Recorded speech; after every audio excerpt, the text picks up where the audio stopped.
Here at Sun and Fun, we've discovered something that we wanted to come by and learn a little bit more about because it sounds very interesting to me from potentially a safety standpoint, but also for performance, and performance always gets pilots' attention. I'm Dan Johnson, and I'm talking with Michael Stock, who is associated with RS Aerotech, and you have a few different roles, but what we're focusing on now is gathering information and about the operation of this propeller. So Michael, tell me a little bit, let's start with the propeller. Give me some description about what prop we're using and why that's important. Yeah, thank you for asking. So what we have here on this aircraft is an MTV-34 prop from Mühlbau, MT Propeller. And that is a constant speed propeller of modern technology, and we're using this propeller in order to maximize the thrust for this airplane going out of the water or off the runway, and at the same time changing the RPM in the air according to certain parameters to give optimum performance in the air and minimum fuel consumption. Okay, now a lot of people would know that, yes, well, that's what a constant speed prop does, but what they don't know is that typically with an in-flight adjustable prop, there are some controls that you have to adjust, or there's a prop lever and there's extra gauges you have to follow, and you've eliminated most of that pilot workload. That is correct. How have you done that? Yeah, we have a very unique system here that is based on modern electronics and essentially on the Rotax 912 IS engine. Ah, this is an IS then, okay. This is an IS. So right there, so. Right, and this engine delivers a wealth of information over its data buses, so it has numerous sensors, and we're using all that sensor information to generate a formula that actually makes control the constant speed prop in terms of the RPM, and you as a pilot only have your power lever. It's a single lever constant speed propeller. So all you do as a pilot is you act on your lever. You want to have full thrust, you go full forward and it will do it.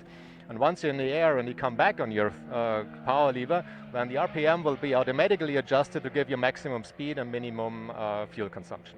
So it all sounds very complicated with sensors and formulas and collection of information and so forth, but to the pilot, this is very, very simple. You got a lever, a go lever, and a stop lever, or a slow down lever. Yeah. And all the pilot does is he's sitting in the water. It's obviously a seaplane here. We're looking at the Progressive Aerodyne SeaRey. So we've chosen the Progressive Aerodyne SeaRey because it's an aircraft with very nice flying characteristics, very docile, and it makes a very good mount for power plant testing. So you can concentrate on testing the engine and the propellers, and the airplane would just fly. So it does it. And then also it's a seaplane and it's an amphibian, so we can especially also put an emphasis on the seaplane operation because we have to overcome a lot of drag in the water. Right. So that constant speed prop helps a lot in that respect. Well, I'm thinking that, you know, very important for seaplane pilots is the amount of time in the water. Correct. It may be a boat, but it's really an airplane that's on the water and it wants to get off the water as quickly as possible. Right. And the longer it's in the water, the more abuse to the airframe from hitting waves and things like that. Exactly. So with a constant speed prop, you can get a lot more power. The engine is supplying the power, but you're applying a lot more of it to the motion of the aircraft. But that's a complex thing for a lot of people, so you've just simplified that a lot with what you did with the single lever control then. Right. So there's a computerized box in the front. It's called the Engine Management Unit. That will give information to the pilot about the engine state, all the RPM, manifold pressure, CHTs, whatever you want. And at the same time, it does in the background do that RPM control. So as a pilot, you don't have to worry about that at all. You really only act on your power lever. You look at the screen to see what the engine gives you, and this is it. Is there also, because I'm wondering how, when you first push the throttle all the way forward, well, the engine knows, okay, I've got to run faster, but the engine doesn't know it's in the water, so. Correct. Is there a supply of airspeed information or other non-engine related data coming into this power unit, this control unit? Yeah, on this aircraft we have a full flight test instrumentation, but it's not what needs to be on the final aircraft. So okay, for that's running, just for your benefit to learn more. That's correct. Okay. But just for driving the propeller, the information that we get from the engine is fully sufficient. Okay. So we have all the parameters that we need according to the charts that we get from MT Propeller and from Rotax for the engine and the prop to do all the calculations to make it work under any conditions. So the pilot doesn't even have to care if it takes off on the water or on the land. It's always going to be full thrust on the ground to get off quickly, and it's always giving optimum speed and optimum performance in the air. So the main source of information to the control application is then where the power lever is. If you've got it full forward, it says, okay, the engine's producing so much power at so much RPM. The prop says, okay, if I have that much power, I should adjust my pitch a little bit. Correct. We're optimizing thrust rather than power. So this gives you the optimum thrust, and that is what you want. Okay. The pilot wants thrust. Is not interested in RPM and not even in power. Right, doesn't really care about any of that. The pilot wants to be kicked back in the seat. Right. When he takes and get off the water quickly. Yes, or off the land quickly too.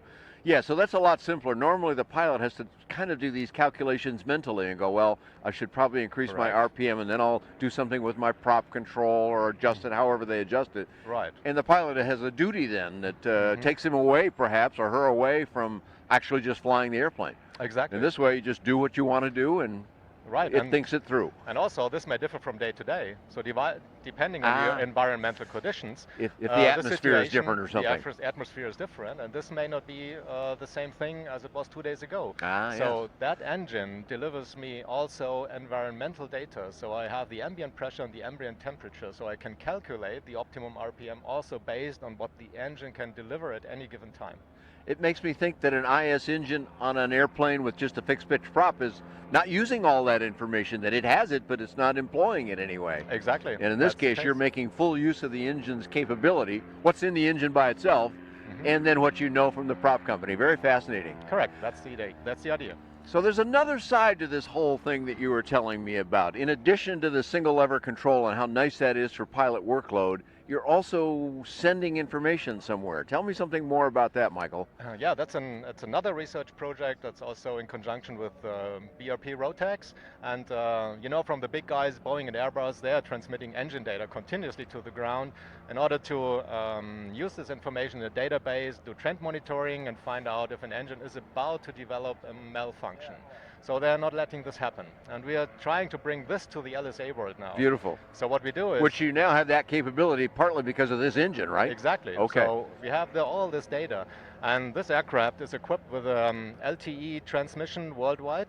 So whenever it sees an LTE network, whenever it has a signal, it will transmit that information to a server where BRP Rotax has direct access to. I see, so they're building a database in order to find out if that engine will develop a problem eventually in the future and inform the pilot before this even happens.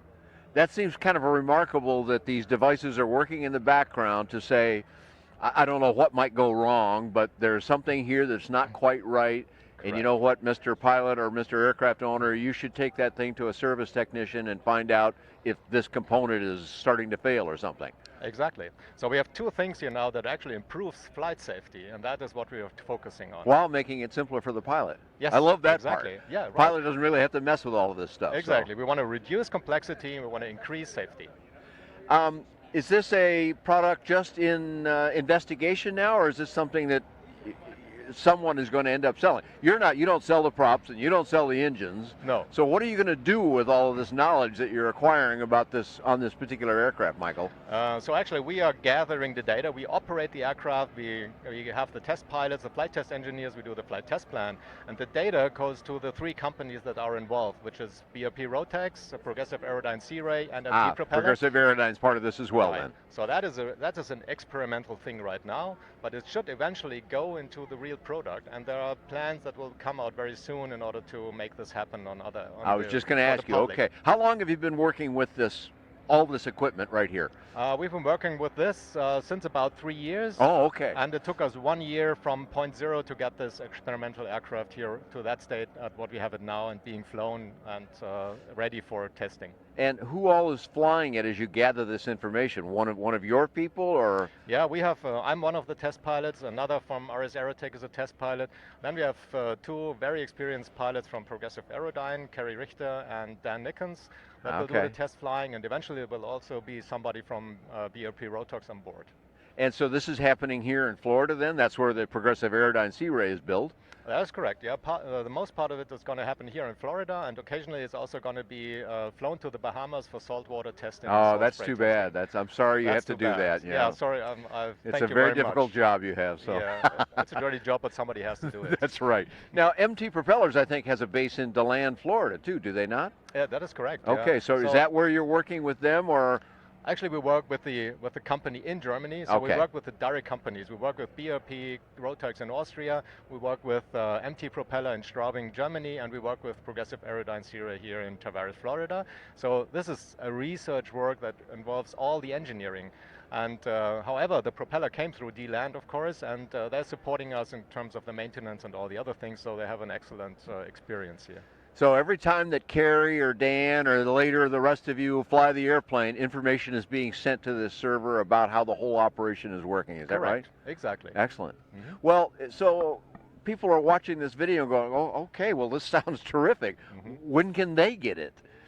Well, I would say that in about a year from now you will know more, and we try to put out more information for the Oshkosh of this year. Ah, okay, and then so you'll continue data collection for another year of flying and operating the aircraft and learning more about both the prop and the single lever control and the data transmission, I presume. Exactly, and also during the time to Oshkosh, this engine will be replaced by the new 915 IS. It will, okay. I was going to get to that question next, thinking, well, that's an obvious choice, and a seaplane can always use more power, it seems. Yeah. And so more power and all those same sensors and everything else will, maybe even more, will be on the engine than on the 912 IS. Right, that's the plan. So Progressive Aerodyne will put this 912 IS on another airplane from them. So that's available for flight testing, and we will put a 915 IS on that. So you will see this airplane in Oshkosh with a 915 IS. Okay, well, we'll be looking for that at Oshkosh then with the new 915, which is coming to market pretty soon, we know. So this is all probably part of the Rotax company's effort to learn more about their engine and to get actual use on it before they release it to the public. That's correct. Okay, very good. Michael, you've given me a lot of great information. I'm sure some people would like to keep up with this somehow, even before you start selling it to them.